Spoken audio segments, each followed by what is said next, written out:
صالح عشي معاهم ضابطي ولا انا؟ ما قد زيدوا بالبرزه البطاله والمشكله ما يكتفي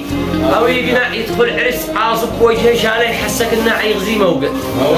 قال واربع قنابل امنها برباله واصل مقزز حازقه ما يرجع يبكي متكحل تقول دلاله وعشان ما تعرف ما تصرف صح قال من فوق كعبه قد ربط خلخاله ويجي يقول لك حرز للعين يمنع ايش يمنعوا فيك وانت في ذا حالك؟ واللي امانه ايش فيك بايمنع غير يستحيكم بطل على اللي ينقصك وترفع معه كذا الرجال يوقع فاله المظهر للعيسري يتصنع ما يرفع الرجال الا فعاله الله في المواقف مرجع من المظهره والبرزه البطاله ما يتبعها غير ما يصير ما يتبعها غير ما يصير سلامة